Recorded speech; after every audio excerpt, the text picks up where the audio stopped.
வணக்கம். இந்திய நேரப்படி இரவு 8:30 மணி செய்திகள். முதலில் ஜெம் தலைப்புச் செய்திகளை காணலாம். முல்லை பெரியாறில் புதிய அணை கட்டுவதற்கு கேரள அரசு முயற்சி. மத்திய அரசிற்கு முதலமைச்சர் மு.க.ஸ்டாலின் கடிதம். நாடாளுமன்ற தேர்தலில் பதிவாகும் வாக்கு சதவிகிதம் விவகாரம் தொடர்பாக தேர்தல் ஆணையத்திற்கு உத்தரவிட முடியாது. உச்சநீதிமன்றம் கருத்து. நாடாளுமன்ற தேர்தல் முடிவுகள் ஜூன் 4ஆம் தேதி வெளியாக இருப்பதால் ஜூன் 6ஆம் தேதி பள்ளிகள் திறக்கப்படும். பள்ளிக் கல்வித்துறை அறிவிப்பு. அரசு பேருந்துகளில் காவல்துறையினர் இலவசமாக பயணிப்பதற்கான அரசாணையை வெளியிட வேண்டும். பாமக தலைவர் அன்புமணி ராமதாஸ் வலியுறுத்தல். இனி விரிவான செய்திகளை காணலாம். முல்லை பெரியாறில் புதிய அணை கட்டுவதற்கு கேரள அரசு முயற்சித்து வரும் நிலையில் மத்திய அரசிற்கு முதலமைச்சர் மு.க.ஸ்டாலின் கடிதம் எழுதியுள்ளார். உச்சநீதிமன்றத்தின் உத்தரவினை மீறி முல்லை பெரியாறில் புதிய அணை கட்டுவதற்கான ஆய்வினை மேற்கொள்ள கேரள அரசு முன்மொழிந்துள்ள கருத்துவினை மத்திய அரசு பரிசீலனைக்கு எடுத்துக் கொள்ளக்கூடாது என வலியுறுத்தி மத்திய சுற்றுச்சூழல் மற்றும் வனத்துறை அமைச்சர் பூபேந்தர் யாதவிற்கு முதலமைச்சர் மு.க.ஸ்டாலின் கடிதம் எழுதியுள்ளார்.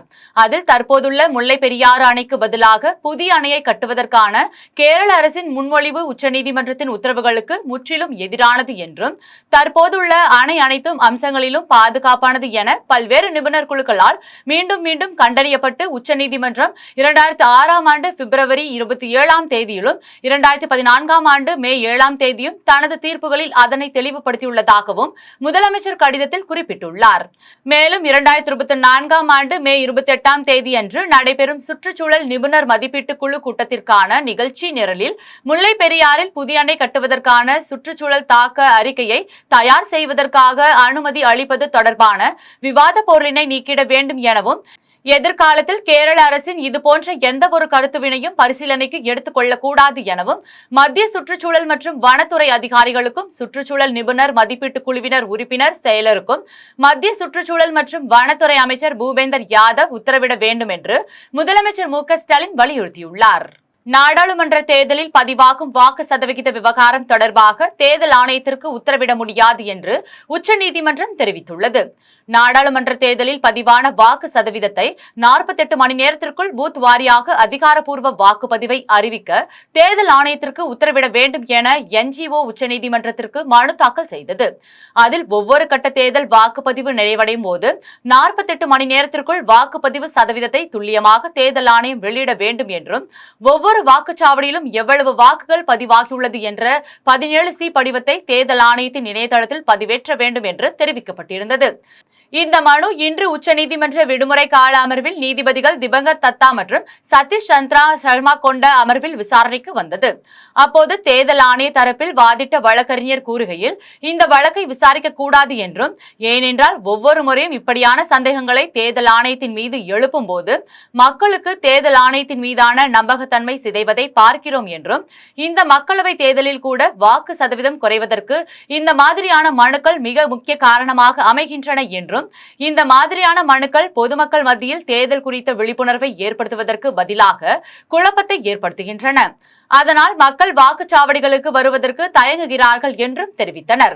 அதன் பின்னர் இருதரப்பு வாதங்களை கேட்ட நீதிபதிகள் ஏற்கனவே தேர்தல் நடைமுறைகள் தொடங்கிவிட்டதால் நாங்கள் அதில் தலையிட முடியாது என்றும் முக்கியமான ரிட் மனுவுடன் இந்த மனு சேர்ந்து விசாரிக்கப்படும் என்றும் தற்போது தேர்தல் நடைபெற்றுக் கொண்டிருக்கும் போது நீதித்துறை அதில் தலையிட்டு உத்தரவு பிறப்பித்தால் தற்போது நடைபெற்றுக் கொண்டிருக்கும் செயல்முறையை பாதிக்கும் என்றும் எனவே பதிவான வாக்குகள் உள்ளிட்ட அனைத்து விவரங்களையும் கொண்ட 17C படிவத்தை வெளியிட தேர்தல் ஆணையத்திற்கு உத்தரவிட முடியாது என்றும் நீதிபதிகள் தெரிவித்தனர். நாடாளுமன்ற தேர்தல் முடிவுகள் ஜூன் 4ஆம் தேதி வெளியாக இருப்பதால் 1 முதல் 12ஆம் வகுப்புகளுக்கு ஜூன் 6ஆம் தேதி பள்ளிகள் திறக்கப்படும் என பள்ளிக் கல்வித்துறை அறிவித்துள்ளது.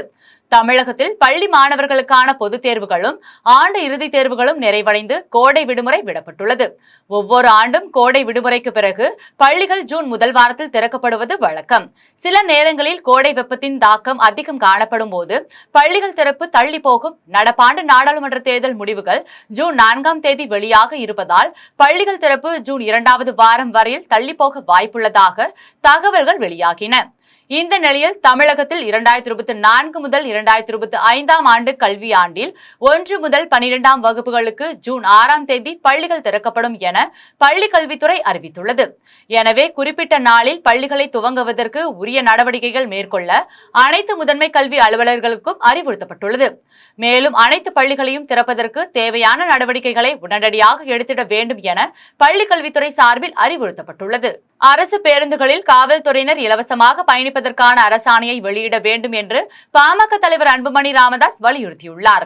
நாகர்கோவிலிருந்து தூத்துக்குடிக்கு சென்று கொண்டிருந்த அரசு பேருந்தில் நாங்குநேரி என்ற இடத்தில் ஏறிய ஆறுமுக பாண்டி என்ற காவலரிடம் பயணச்சீட்டு எடுக்கும்படி நடத்துனர் கேட்டபோது பயணச்சீட்டு எடுக்க காவலர் மறுத்துள்ளார். காவலர் பணியில் இருப்பவர்கள் அரசு பேருந்துகளில் இலவசமாக பயணிக்கலாம் என்று அவர் விளக்கமளித்துள்ளார். இந்த வாக்குவாதத்தை பயணி ஒருவர் காணொலியாக பதிவு செய்து வெளியிட்டது பரபரப்பை ஏற்படுத்தியுள்ளது. அதைத் தொடர்ந்து இது குறித்து விளக்கமளித்த அரசு போக்குவரத்து கழகம், அரசு பேருந்துகளில் காவலர்கள் இலவசமாக பயணிக்க முடியாது, அதற்கான அனுமதி வாரண்ட் இருந்தால் மட்டும்தான் பயணிக்க முடியும் என்று கூறியது. இந்நிலையில் பாமக தலைவர் அன்புமணி ராமதாஸ் அறிக்கை வெளியிட்டுள்ளார். அதில் தமிழ்நாடு முழுவதும் நடைபெற்று வரும் நிகழ்வுகள் கவலை அளிப்பவையாக உள்ளன என்றும், காவலர்கள் இலவச பயணம் மேற்கொள்ளும் விஷயத்தில் தமிழக அரசு தரப்பில் 2 ஆண்டுகளாக காட்டப்படும் அலட்சியம் காவல்துறைக்கும் அரசு போக்குவரத்து கழகங்களுக்கும் இடையிலான மோதலாக மாறிவிடக்கூடாது என்றும் தெரிவித்தார். மேலும் தமிழக முதலமைச்சர் மு.க.ஸ்டாலின் இந்த விவகாரத்தில் உடனடியாக தலையிட்டு அரசு பேருந்துகளில் காவல்துறையினர் இலவசமாக பயணிப்பதற்கான அரசாணையை வெளியீடு செய்ய வேண்டும் என்றும், அதன் மூலம் மக்களுக்காக களத்தில் பணியாற்றும் காவலர்களுக்கும் அரசு போக்குவரத்து கழக பணியாளர்களுக்கும் இடையே மோதலை தவிர்த்து நல்லிணக்கத்தை ஏற்படுத்த வேண்டும் என்றும் அன்புமணி ராமதாஸ் தெரிவித்துள்ளார். ஜாதி மதம் இனத்திற்கு அப்பாற்பட்ட ஒருவரை காவி உடை அணிவித்து சித்தரிப்பது ஏற்க முடியாத ஒன்று என்றும், இது தமிழினத்தையும் திருவள்ளுவரையும் அவமதிக்கிற விதமாக உள்ளது என்றும் அதிமுக முன்னாள் அமைச்சர் ஜெயக்குமார் தெரிவித்துள்ளார். சீபா ஆதித்தனாரின் 43வது நினைவு தினத்தை முன்னிட்டு சென்னை எழும்பூரில் உள்ள அவரது திருவுருவ சிலைக்கு அதிமுக முன்னாள் அமைச்சர் ஜெயக்குமார் மாலை அணிவித்து மரியாதை செலுத்தினார். அதன் பின்னர் செய்தியாளர்களை சந்தித்து பேசினார். அப்போது தினத்தந்தி என்ற நாளிதழை ஆரம்பித்து அதன் மூலம் பட்டி தொட்டிகளில் எல்லாம் தமிழை பாரம்பரிய மக்களும் அறிய செய்தவர் சீபா ஆதித்தனார் என்றும், அவரது நினைவு நாளில் அதிமுக சார்பில் நினைவஞ்சலி செலுத்தி இருக்கிறோம் என்றும் தெரிவித்தார். மேலும் விவசாயத்திற்காகவும் குடிநீருக்காகவும் கேரளாவிலிருந்து வருகின்ற சிலந்தி ஆறு, கர்நாடகாவிலிருந்து வருகின்ற காவிரி ஆறு, ஆந்திராவிலிருந்து வருகிற பாலாறு ஆகியவற்றை தமிழ்நாட்டு மக்கள் நம்பியிருக்கின்றோம் என்றும், இந்நிலையில் அதிமுக ஆட்சியில் இதற்கு உரிய நடவடிக்கை எடுத்து நமக்குரிய உரிமையை முன்னாள் முதலமைச்சர்கள் எம்ஜிஆர், ஜெயலலிதா, எடப்பாடி ஆகியோர் நிலைநாட்டினார்கள் என்றும், இந்தியா கூட்டணியில் இருந்து கொண்டு முழுக்க முழுக்க தமிழ்நாட்டின் உரிமையை தாரை வார்த்து கொடுத்திருக்கிறார்கள் என்று முன்னாள் அமைச்சர் ஜெயக்குமார் தெரிவித்தார். மேலும் ஜாதி மதம் இனத்திற்கு அப்பாற்பட்ட ஒருவரை காவி உடை அணிவித்து சித்தரிப்பது ஏற்க முடியாத ஒன்று என்றும், இது தமிழினத்தையும் திருவள்ளுவரையும் அவமதிக்கிற விதமாக உள்ளது என்றும் அமைச்சர் ஜெயக்குமார் தெரிவித்துள்ளார். என்றும் உலகம் முழுவதும் போற்றப்படுகின்ற ஐயா சீபா ஆதித்தனார் அவர்களுடைய 43ஆம் ஆண்டு நினைவு நாள் இன்று அனைத்து இந்திய அண்ணா திராவிட முன்னேற்ற கழகத்தின் சார்பில் கழகத்தினுடைய பொதுச் செயலாளர் அண்ணன் எடப்பாடி அவருடைய சார்பிலும் இன்றைக்கு தலைமை கழக நிர்வாகிகள், மாவட்ட கழக செயலாளர்கள், அதே போன்று வழக்கறிஞர் பிரிவினுடைய நிர்வாகிகள் மற்றும் கழக செயல் வீரர்கள், வீராங்கனைகள் அத்தனை பேரோடு இன்றைக்கு ஐயா அவர்களுக்கு கழகத்தின் சார்பிலே நம்முடைய அண்ணன் எடப்பாடி அவர்கள் சார்பிலும் இன்றைக்கு நினைவஞ்சலி செலுத்தப்பட்டது.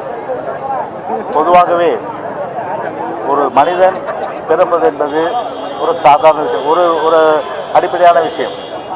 ஆனால் அவர்கள் சாதிக்கின்றார்களா என்பதுதான் முக்கியம். ஆனால் வாழ்நாளிலே ஒரு சாதனைகளை ஒரு குவித்தவர், அது ஒரு அஞ்சாத நெஞ்சத்துக்கு சொந்தக்காரர் என்று சொன்னால் நம்முடைய ஐயா தமிழர் தந்தை சீபா ஆதித்தனார் அவர்களை குறிப்பிட்டாக வேண்டும். குறிப்பாக வெள்ளையருடைய ஆட்சி காலத்தில் மதுரையில் ஒரு துப்பாக்கி சூடு நடந்தது. அந்த காலகட்டத்தில் 3 பேர் அந்த துப்பாக்கி சூட்டில் இறந்த ஒரு சூழ்நிலையில் தனிப்பட்ட முறையில் பாஜக பெற்ற வாக்குகள் எங்களை தாண்டி இருந்தால் கட்சியை கலைத்து விடுகிறேன் என நாம் தமிழர் கட்சியின் தலைமை ஒருங்கிணைப்பாளர் சீமான் தெரிவித்துள்ளார். தமிழர் தந்தை சீபா ஆதித்தனார் நினைவு நாளை முன்னிட்டு சென்னை எழும்பூரில் உள்ள அவரது திருவுருவ சிலைக்கு நாம் தமிழர் கட்சியின் ஒருங்கிணைப்பாளர் சீமான் மாலை அணிவித்து மரியாதை செலுத்தினார். அதன் பின்னர் செய்தியாளர்களை சந்தித்து பேசினார். அப்போது பாஜகவின் 10 ஆண்டுகளாக ஆட்சியில் நாம் எப்படி வாழ்ந்திருக்கிறோம் என பெருமைப்பட்டுக் கொள்ளுங்கள் என்றும், பிரதமர் ராமர் ராமர் என சொன்னார், எடுபடவில்லை. இப்போது தன்னையே ராமர் என கூறிக்கொள்கிறார். அவர் கோயில் கட்டவில்லை, வீடு கட்டிக்கொண்டார் என்றும், பரமாத்மா ஆட்சி 10 ஆண்டுகளாக எப்படி இருந்தது என பார்த்து கொள்ளுங்கள் என்றும், எப்படிப்பட்ட பாவியை பரமாத்மா அனுப்பி வைத்திருக்கிறார் பாருங்கள், இது கால கொடுமை என்றும் தெரிவித்தார். மேலும் நீங்கள் சரியான ஆண்மகனாக இருந்தால் ஏப்ரல் 19ஆம் தேதிக்கு முன்பாக இதெல்லாம் பேசியிருக்க வேண்டும் எனவும், என் மண் என் மக்கள் என அண்ணாமலை நடந்தார். இப்போது அமித்ஷா பேச்சுக்கு என்ன பதில் சொல்ல போகிறார்? தமிழரான உங்களது நிலைப்பாடு என்ன என கேள்வி எழுப்பிய அவர், தனிப்பட்ட முறையில் பாஜக பெற்ற வாக்குகள் எங்களை தாண்டியிருந்தால் கட்சியை கலைத்து விடுகிறேன் என நாம் தமிழர் கட்சியின் தலைமை ஒருங்கிணைப்பாளர் சீமான் தெரிவித்துள்ளார். என்ன இருக்கு இந்தியனுக்கு வள்ளுவருக்கு என்ன சம்பந்தம் சொல்லு? எங்க தாத்தா காலத்துல எங்க பாட்டன் காலத்துல இந்தியா இருந்ததா, இந்துன்னு ஒரு மதம் இருந்ததா? இதெல்லாம் சேட்டை.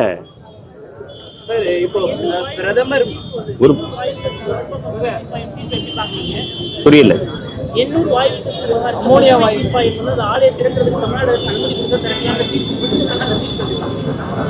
திறக்க விட மாட்டோம். அது என்ன, எனக்கெல்லாம் ஒரு வேலையும் இல்லை. இப்ப தேர்தல் முடிஞ்சிருச்சுல, திறந்து காட்டி பார்ப்போம்.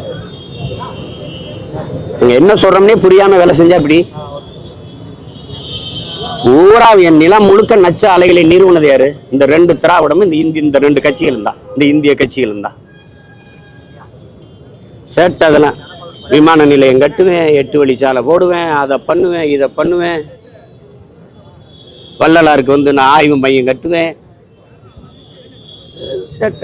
பிரதமர் மோடி தன்னை மனித பிறவியே இல்லை, நான் கடவுளால் அனுப்பப்பட்ட 10 வருஷம் எப்படிப்பட்ட ஒரு ஆட்சியின் வாழ்ந்திருக்கோங்கிறத நினைச்சு பெருமைப்படுங்க. ராமர் ராமர்னு சொல்லி பார்த்தாரு, எடுபடல, நானே ராமர்ன்ட்டார். அவர் கோயில் கட்டல, அவருக்கு வீடு கட்டிக்காரு. அதாவது பரமாத்மா ஆட்சி எப்படி இருந்திருக்கு பார்த்தீங்கல்ல, சொல்றாரு நானே பரமாத்மாங்கிறாரு. பரமாத்மா ஆட்சி 10 ஆண்டு எப்படி இருந்திருக்குன்னு பாருங்க. ஐயோ, இப்படிப்பட்ட ஒரு பாவியை பரமாத்மா அனுப்பிச்சு வச்சிருக்காரு பாருங்க. கால கொடுமை தான். வேற ஏதாவது கேளுங்க. தரமற்ற வீடுகளை கட்டி கொடுத்த தனியார் கட்டுமான நிறுவனத்தின் மீது நடவடிக்கை எடுக்கவில்லை என்றால் ஏதேனும் ஒரு அரசு அலுவலகம் முன்பு தற்கொலை செய்து கொள்ளப் போவதாக கட்டுமான நிறுவனத்தால் பாதிக்கப்பட்ட டாக்டர் காலனி சேகர் சுவாமி எச்சரிக்கை விடுத்துள்ளார். சென்னை சேப்பாக்கத்தில் உள்ள பத்திரிகையாளர் மன்றத்தில் டாக்டர் காலனி சேகர் சுவாமி செய்தியாளர்களை சந்தித்து பேசினார். அப்போது கரூர் மாவட்டத்திற்குட்பட்ட மணியமங்கலம் வட்டத்தில் உள்ள பஞ்சமாதேவி கிராமத்தில் 10 ஏக்கர் நிலத்தில் ஈரோட்டை சேர்ந்த வசந்தம் பில்டர்ஸ் கடந்த 2019ஆம் ஆண்டு சுமார் 80 வீடுகள் கொண்ட கட்டிடத்தை கட்டி கொடுத்ததாகவும், அந்த வீடுகள் அனைத்தும் தரமற்ற நிலையில் இருப்பதாகவும், எப்பொழுது வேண்டுமென்றாலும் இடிந்து விழும் அபாய நிலையில் இருப்பதாகவும் தெரிவித்தார். மேலும் இது தொடர்பாக புகார் மனுக்களை அனுப்ப இருப்பதாகவும், 1 மாதத்திற்குள் நடவடிக்கை எடுக்கவில்லை என்றால் ஏதேனும் ஒரு அரசு அலுவலகம் முன்பு தற்கொலை செய்து கொள்ளப் போவதாக டாக்டர் காலனி சேகர் சுவாமி எச்சரிக்கை விடுத்துள்ளார். உயிரை பணயம் வைத்து போராட்ட களத்தில் நின்று கொண்டிருக்கின்றோம். கரூர் மாவட்டம் அரசு காலனி வசந்தம் நகர் என்ற பகுதியில் இருந்து நான் வருகிறேன். அரசு காலனி ஸ்ரீ மகா புற்றுக்கன் மாரியம்மன் நவகிரக ஸ்தலத்தினுடைய நிறுவராக இருந்து கொண்டிருக்கின்றேன். ஈரோடை சேர்ந்த வசந்தம் பில்டர்ஸ் அதனுடைய உரிமையாளர்கள் ஆர் சிவராமன், அவருடைய மனைவி நிர்மலா சிவராமன், இவர்கள் கரூர் பகுதியில் எங்களுடைய ஊரான கரூர் அரசு காலனி பக்கத்தில் ஒரு 10 ஏக்கர் நிலத்தை வாங்கி அதை டிடிசிபி அப்ரூவாக பிரித்து மனைகளாக பிரித்து டிடிசிபி அப்ரூவலோட வீட்டு மனை கொடுத்து உங்கள் தகுதிக்கு ஏற்ப பேங்க்கில் லோன் வாங்கி கொடுத்து அதே பட்ஜெட்டில் வீட்டையும் ஸ்ட்ராங்காக கட்டித்தரோம் அப்படின்னு சொல்லி விளம்பரப்படுத்தி அதன் மூலம் கிட்டத்தட்ட, ஏன்னா நாங்கள் அங்கே 5 வருஷம் பிரசிடண்டாக இருந்தோம், 5 வருஷம் கவுன்சிலராக இருந்ததுனால அவரை யாருக்கு தெரியாது, என்னை முன்னிலைப்படுத்தி இந்த மாதிரி பண்ணுறேன்னு சொன்னாங்க. ஆக நல்ல திட்டம் கரூரில் இதுவரையில் யாருமே செய்யலை, ஏழை மக்கள்லாம் பயன்பெறுவாங்க அப்படின்னு சொல்லி அவருக்கு சப்போர்ட்டாக நின்னோம். கட்டி கொடுத்த 80 வீடுகளும் அப்படியே தொற்றா அப்படியே உதிருது, அப்படியே கொட்டிது உதிருது. ரமணா படம் மாதிரி எந்த நேரத்தில் விழுகின்ற ஒரு அபாயமான சூழ்நிலையில் இப்போ அந்த 80 குடும்பம் வாழ்ந்துட்டு இருக்காங்க. ஓடும் ரயிலில் பெண் பயணிகளிடம் தங்க சங்கிலியை கொள்ளையடித்த ஆட்டோ ஓட்டுநரை ரயில்வே காவல்துறையினர் கைது செய்து குற்றவாளியிடமிருந்து 11 சவரன் தங்க நகையை பறிமுதல் செய்தனர். ராணிப்பேட்டை மாவட்டம் அரக்கோணம் வழியாக திருத்தணியிலிருந்து ஆவடி செல்லும் மின்சார ரயில் இரவு நேரத்தில் சிக்னலுக்காக அரக்கோணம் ரயில் நிலையத்திற்கு வெளியே நின்றபோது மர்ம நபர் ஒருவர் திருவாரூர் மாவட்டம் கொரடாச்சேரியை சேர்ந்த அபிராமி என்ற பயணியிடம் 7 சவரன் தாலி சரடை பறித்துக் கொண்டு ரயிலிலிருந்து கீழே குதித்து தப்பியோடினார். மின்சார ரயில் அரக்கோணம் ரயில் நிலையத்திற்கு வந்தவுடன் அபிராமி உறவினர்களுடன் இருப்பு பாதை காவல் நிலையத்தில் புகார் செய்தார். புகாரை பெற்றுக்கொண்ட காவல்துறையினர் துணை கண்காணிப்பாளர் கர்ணன் தலைமையிலான தனிப்படை காவல்துறையினர் மர்ம நபரை தீவிரமாக தேடி வந்த நிலையில் நேற்றிரவு 4வது நடைமேடையில் சந்தேகம் அளிக்கும் வகையில் ஒருவர் சுற்றித் திரிவதை கண்ட காவல்துறையினர் உடனடியாக அந்த நபரை காவல் நிலையத்திற்கு அழைத்து சென்று விசாரணை செய்ததில் அந்த நபர் திருவள்ளூர் மாவட்டம் பட்டாபிரம் நேரு நகரை சேர்ந்த ஆட்டோ ஓட்டுநர் நாகராஜ் என்பதும் ஓடும் ரயிலில் பெண் பயணிகளிடம் தங்க சங்கிலியை பறிப்பதில் ஈடுபட்டதும் தெரியவந்தது. உடனடியாக நாகராஜை கைது செய்து அவரிடமிருந்து அபிராமியின் 7 சவரன் தாலி சரடு மற்றும் பார்வதி என்பவரின் 4 சவரன் தங்க சங்கிலி என 11 சவரன் தங்க நகையை பறிமுதல் செய்தனர். அதைத் தொடர்ந்து குற்றவாளியை சிறையில் அடைத்தனர். பாரதிய ஜனதா கட்சி 400 தொகுதிகளில் வெற்றி பெறுவது உறுதி என்று காஞ்சிபுரத்தில் முன்னாள் மத்திய இணையமைச்சர் எல் முருகன் தெரிவித்துள்ளார். திருக்கோவில்களின் நகரம் என அழைக்கப்படும் காஞ்சிபுரத்தில் உள்ள சங்கர மடத்திற்கு சென்ற முன்னாள் மத்திய இணையமைச்சர் எல் முருகன் சங்கர மடத்தின் மடாதிபதி விஜேந்திரரை சந்தித்து அங்குள்ள சிறப்புகளை அறிந்து கொண்டார். அதன் பின்னர் சங்கர் மடத்தின் பிடாதிபதியாக விளங்கக்கூடிய விஜேந்திர சரஸ்வதி சுவாமியை சந்தித்தார். பின்பு மாவட்ட தலைவர் KS பாபு, மாவட்ட துணைத் தலைவர்கள் ஓம் சக்தி செல்வமணி, ஜம்போடி சங்கர், மாவட்ட செயலாளர் காயத்ரி பரமசிவம் மற்றும் நிர்வாகிகளை சந்தித்தார். அதன் பின்னர் முன்னாள் மத்திய இணையமைச்சர் எல் முருகன் செய்தியாளர்களை சந்தித்து பேசினார். அப்போது பாரதிய ஜனதா கட்சி 400 தொகுதிகளில் வெற்றி பெறுவது உறுதி என்றும் 3வது முறையாக நரேந்திர மோடி பாரத பிரதமராவது உறுதி என்றும் எலெக்ஷன் கமிஷன் அவர்களுடைய வேலையை நேர்மையாக செய்து கொண்டிருக்கிறார்கள் என்றும் தெரிவித்தார். ராமநாதபுரம் மாவட்டம் ஏர்வாடி தர்காவில் உள்ள ஆக்கிரமிப்புகளை வருவாய்த்துறையினர் அகற்றினர். ராமநாதபுரம் மாவட்டம் ஏர்வாடி ஊராட்சிக்குட்பட்ட தர்கா பகுதியில் சர்வே எண் 502, 504 எந்த ஒரு கடைகளும் அமைக்கக்கூடாது என உயர்நீதிமன்றம் உத்தரவிட்ட நிலையில் உத்தரவை மீறி சிலர் அப்பகுதியில் ஆக்கிரமிப்பு செய்து வெளிமாநில யாத்திரைகளுக்கும் பொதுமக்களுக்கும் இடையூறு செய்து வந்தனர். இதுகுறித்து வருவாய்த்துறையினரிடம் அளித்த புகாரின் அடிப்படையில் கீழக்கரை வட்டாட்சியர் பழனிக்குமார் தலைமையில் ஆக்கிரமிப்புகள் அகற்றப்பட்டது. மேலும் அப்பகுதியை சுற்றி ஆக்கிரமிப்பு செய்யாதவாறு கற்கள் அமைத்து சுற்றி கம்பிகள் மூலம் வேலி அமைக்கப்பட்டது. ஏர்வாடி தர்காவில் முக்கிய நிகழ்ச்சியாக சந்தனக்கூடு எனும் மத நல்லிணக்க விழா ஜூன் 31ஆம் தேதி மாலை தொடங்கி ஜூலை 1ஆம் தேதி அதிகாலை நடக்க இருப்பதால் வெளி மாநிலங்களிலிருந்தும் வெளி மாவட்டங்களிலிருந்தும் உள்ளூர்களிலிருந்தும் அதிகப்படியான பக்தர்கள் கலந்து கொள்ள வருகை புரிவதால் இப்பகுதியை பக்தர்கள் பயன்பெறும் வகையில் அமைத்துக் கொடுத்தனர். ஆக்கிரமிப்பு அகற்றத்தின் போது துணை வட்டாட்சியர் பரமசிவம், கீழக்கரை வருவாய் ஆய்வாளர் மற்றும் நெடுஞ்சாலைத்துறை அதிகாரிகள், காவல்துறை அதிகாரிகள், வருவாய்த்துறை அதிகாரிகள் மற்றும் ஊராட்சி மன்ற நிர்வாகிகள் உட்பட பலர் உடனிருந்தனர். கன்னியாகுமரி மாவட்டம் ராஜாக்கமங்கலத்தில் இசை கலைஞர்களுடன் சென்ற வேன் நிலை தடுமாறி சாலையோரம் உள்ள அறிவிப்பு பலகையில் மோதிய விபத்தில் இசைக்கலைஞர் ஜெரின் என்ற வாலிபர் உயிரிழந்தார். கன்னியாகுமரி மாவட்டம் திக்கணங்கோடு பகுதியை சேர்ந்த பேரின்பதாசின் மகன் கானான் என்பவர் புத்தளம் பகுதியில் நடைபெறும் திருமண நிகழ்ச்சிக்கு மேளம் அடிப்பதற்காக தனது வேனில் திங்கள் நகரிலிருந்து 11 பேருடன் புறப்பட்டு சென்றார். ராஜாக்கமங்கலம் பகுதியில் ஓட்டுநரின் கட்டுப்பாட்டை இழந்த வேன் சாலையோரம் வைக்கப்பட்டிருந்த அறிவிப்பு பலகையின் மீது மோதி விபத்திற்குள்ளானது. ஓட்டுநர் கானான் மற்றும் மேக்கோடு இலந்தை விளை பகுதியை சேர்ந்த சூசை மைக்கேல் மகன் ஜெரின் ஆகியோர் படுகாயமடைந்தனர். மற்றவர்களுக்கு லேசான காயம் ஏற்பட்டது. படுகாயமடைந்த இருவரையும் ராஜாக்கமங்கலம் பகுதியில் உள்ள தனியார் மருத்துவமனைக்கு கொண்டு சென்றனர். அங்கு முதலுதவி அளிக்கப்பட்டு ஜெரின் மேல் சிகிச்சைக்காக ஆசாரிப்பள்ளத்தில் உள்ள கன்னியாகுமரி அரசு மருத்துவக் கல்லூரி மருத்துவமனைக்கு கொண்டு சென்றனர். அங்கு அவரை பரிசோதித்த மருத்துவர்கள் ஜெரின் ஏற்கனவே இறந்துவிட்டதாக தெரிவித்தனர். இச்சம்பவம் குறித்து ராஜாக்கமங்கலம் காவல்துறையினர் வழக்கு பதிவு செய்து விசாரணை நடத்தி வருகின்றனர்.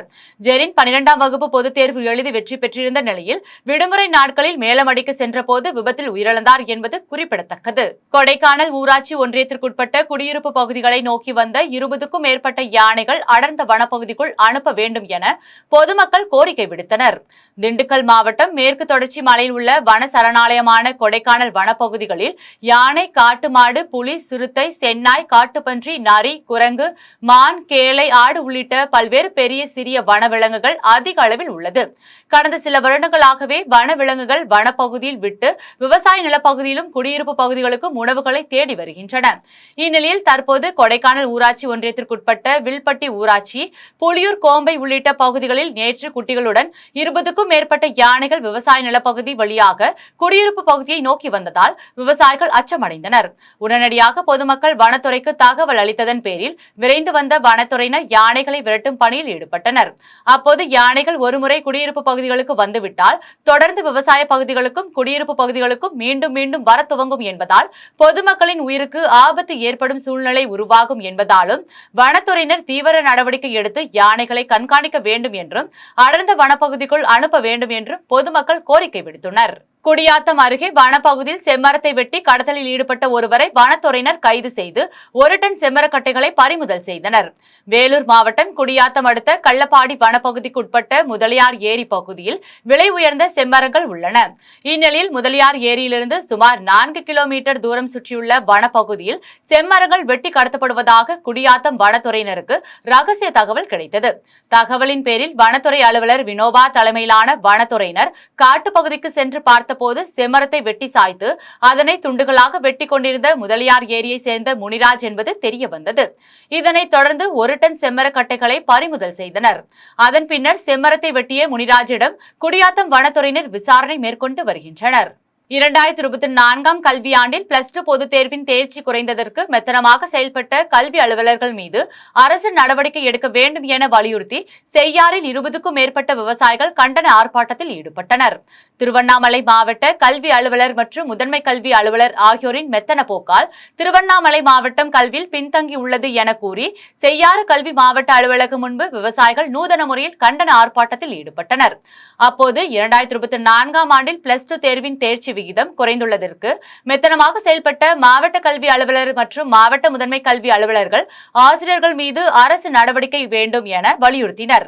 மேலும் அரசு பள்ளிகளின் மேல் நம்பிக்கை இழந்த பெற்றோர்கள் புற்றிசல் போல் முளைத்த தனியார் பள்ளிகளை நாடுகின்றனர் என்றும், தனியார் பள்ளி பட்டதாரி ஆசிரியர்கள் 15,000க்கும் குறைவாக ஊதியம் பெறுகின்றனர் எனவும், உழைப்பு வகுப்பு தேர்ச்சி சதவீதம் அதிகரித்தல் என தனியார் ஆசிரியர் மீது தனியார் பள்ளி நிர்வாகம் திணித்து வருவதை போல அரசு பள்ளியை அரசு கண்காணிக்க வேண்டும் என விவசாயிகள் கோரிக்கை விடுத்தனர். தமிழக அரசின் அனுமதியை பெறாமல் சிலந்தி ஆற்றின் குறுக்கே அணை கட்டும் கேரள அரசின் முடிவு கண்டனத்திற்குரியது என்று கோபிச்செட்டிப்பாளையத்தில் இந்திய கம்யூனிஸ்ட் கட்சியின் மாநில செயலாளர் முத்தரசன் தெரிவித்துள்ளார். கோபிச்செட்டிப்பாளையம் அருகே இந்திய கம்யூனிஸ்ட் கட்சியின் சார்பில் பிரம்மாண்டமாக கட்டப்பட்டு வரும் CS சுப்பிரமணியம் அரங்கத்தின் திறப்பு விழாவிற்கான அழைப்பிதழை கோபி நகர மக்கள் அனைவருக்கும் வழங்கும் பணியில் கட்சியின் தொண்டர்கள் ஈடுபட்டு வருகின்றனர். இந்நிலையில் புதிய கட்டிடத்தின் திறப்பு விழா நிகழ்ச்சி குறித்த பணிகளை நேரில் பார்வையிடுவதற்காக கோபிச்செட்டிப்பாளையம் கட்சி அலுவலகத்திற்கு வந்திருந்த இந்திய கம்யூனிஸ்ட் கட்சியின் மாநில செயலாளர் முத்தரசன் அங்கிருந்த கட்சி தொண்டர்களுக்கு அழைப்புதல் வழங்கினார். அதன் பின்னர் செய்தியாளர்களை சந்தித்து பேசினார். அப்போது குற்றாலத்தில் உள்ள பிரதான நீர்வீழ்ச்சி உள்ளிட்ட சில இடங்களை வனத்துறையிடம் ஒப்படைக்கும் திட்டத்தை கைவிடுவதுடன் ஏற்கனவே வனத்துறையிடம் உள்ள பகுதிகளை திரும்ப பெற்று சுற்றுலா பயணிகள் எளிமையாக சென்று வர தமிழக அரசு நடவடிக்கை மேற்கொள்ள வேண்டும் என்றும் முத்தரசன் தெரிவித்தார். தமிழக அரசின் அனுமதியை பெறாமல் சிலந்தி ஆற்றின் குறுக்கே அணை கட்டும் கேரள அரசின் முடிவு கண்டனத்திற்குரியது என்றும் தெரிவித்தார்.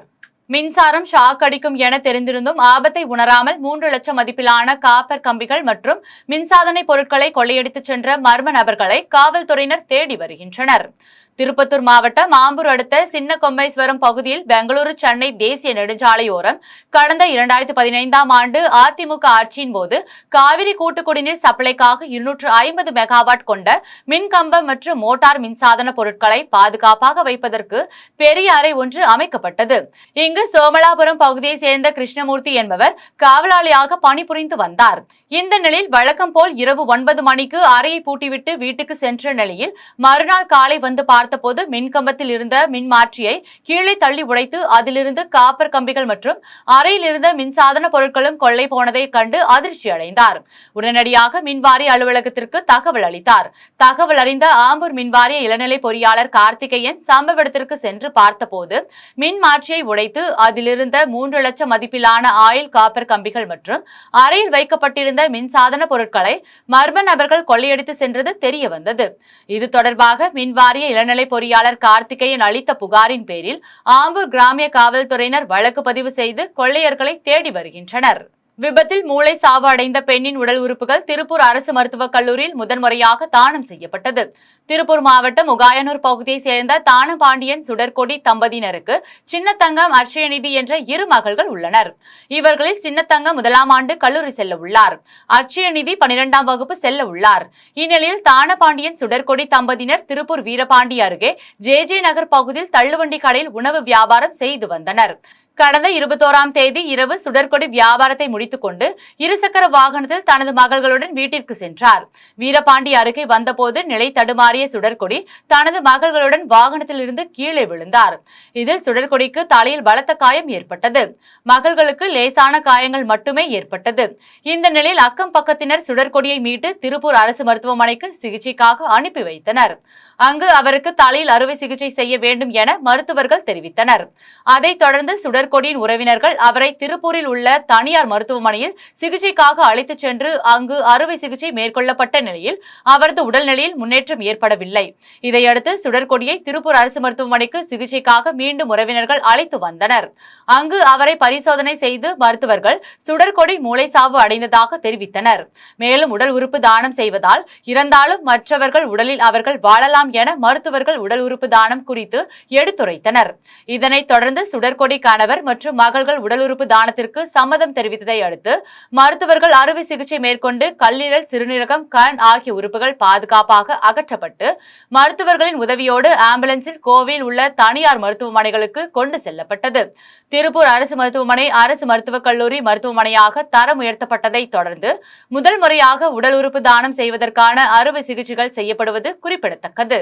கோவையில் இந்திய ராணுவ வீரர்கள் நலசங்கத்திற்கு சொந்தமான குடியிருப்பில் மின்சாரம் தாக்கியதில் 2 குழந்தைகள் உயிரிழந்த சம்பவம் குறித்து காவல்துறையினர் விசாரணை நடத்தி வருகின்றனர்.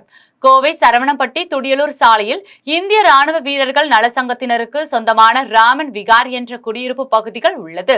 இந்த குடியிருப்புகளில் ராணுவத்தில் பணியாற்றியவர்களும் பணி ஓய்வு பெற்றவர்களும் என 400 குடும்பத்தினர் வசித்து வருகின்றனர்.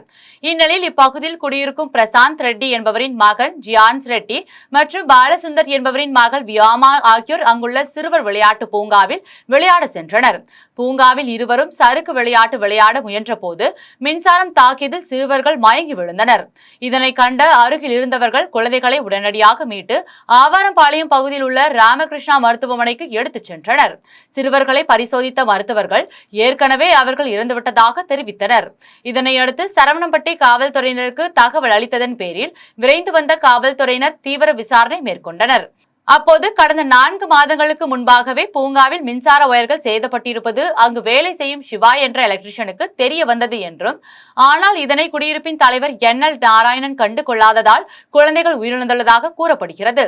இதனையடுத்து வழக்கு பதிவு செய்த சரவணம்பட்டி காவல்துறையினர் வழக்கு பதிவு செய்து குடியிருப்பு வாசிகளிடம் விசாரணை மேற்கொண்டனர். கோடைக்கால இலவச கணினி பயிற்சி முடித்த மாணவர்களுக்கு திருக்குறள் புத்தகத்துடன் சான்றிதழ் வழங்கப்பட்டது. ராணிப்பேட்டை மாவட்டம் அரக்கோணம் அருகே ஸ்ரீகிருஷ்ணா பாலிடெக்னிக் கல்லூரியில் கடந்த 15 நாட்களாக பள்ளி மாணவர்களுக்கு இலவச கணினி பயிற்சி முகாம் நடைபெற்று வந்தது. அதன் நிறைவு விழா இன்று கல்லூரி வளாகத்தில் முதல்வர் DK ஜெகநாதன் தலைமையில் நடைபெற்றது. விழாவில் சிறப்பு அழைப்பாளராக ஸ்ரீகிருஷ்ணா கல்வி நிறுவனங்களின் செயலாளர் DS ரவிக்குமார் கலந்து கொண்டு பயிற்சி முடித்த 40க்கும் மேற்பட்ட மாணவர்களுக்கு திருக்குறள் புத்தகத்துடன் சான்றிதழ்களை வழங்கி மாணவர்களை பாராட்டினார். இதில் திருக்குறள் பேரவை நிறுவனர் வேல்குமார், விரிவுரையாளர் வீரமணி, முகாம் ஒருங்கிணைப்பாளர்கள் சுந்தரலிங்கம், பூர்ணிமா, சுதாகர், சுரேஷ், கணினித்துறை விரிவுரையாளர்கள் நந்தினி, பிரியா மற்றும் ஸ்ரீகிருஷ்ணா பாலிடெக்னிக் கல்லூரியின் அனைத்து துறையினரும், பேராசிரியர்களும், பொதுமக்களும், பெற்றோர்களும், மாணவர்களும் கலந்து கொண்டனர். கடலூர் அருகே தண்டவாளத்தில் இளைஞர்கள் இருசக்கர வாகனத்தை போட்டுவிட்டு ஓடிய நிலையில் சாதுரியமாக ரயிலை இன்ஜின் ஓட்டுநர் நிறுத்தியதால் பெரும் விபத்து தவிர்க்கப்பட்டது. கடலூர் அருகே தோப்புக்கொள்ளை பகுதியில் ஆளில்லாத ரயில்வே கேட் உள்ளது. இந்த ரயில்வே கிராசிங் பகுதியில் இளைஞர்களை பயணித்த இருசக்கர வாகனம் திடீரென தண்டவாளத்தின் மேலே பழுதாகி நின்றுள்ளது. இந்நிலையில் ரயில் அருகில் வருவதை கவனித்த இளைஞர்கள் இருசக்கர வாகனத்தை போட்டுவிட்டு ஓடிவிட்டனர். வேகமாக வந்த ரயில் இன்ஜினுக்கு கீழே 2 சக்கர வாகனம் சிக்கியது. அதனைத் தொடர்ந்து சிறிது நேரம் சென்ற பின் ரயிலை சாதுரியமாக நிறுத்திய இன்ஜின் ஓட்டுநர் இருசக்கர வாகனத்தை எடுக்க முடியாமல் தவித்தார். அப்போது அந்த கிராமத்தை சேர்ந்த இளைஞர்கள் இருசக்கர வாகனத்தில் கயிறை கட்டிவிட்டு ரயிலை பின்புறம் செல்ல கூறினர். இருசக்கர வாகனத்தில் கட்டப்பட்ட கயிற்றை கிராம மக்கள் பிடித்துக் கொள்ள ரயில் மீண்டும் பின்னோக்கி சென்ற போது இருசக்கர வாகனம் வெளியே வந்தது. இந்நிலையில் இருசக்கர வாகனம் ரயில் முன் சிக்கியதால் பெரும் விபத்து தவிர்க்கப்பட்டது. இருசக்கர வாகனத்தை தண்டவாளத்தில் போட்டுவிட்டு ஓடிய நபர்கள் குறித்து காவல்துறையினர் விசாரணை நடத்தி வருகின்றனர்.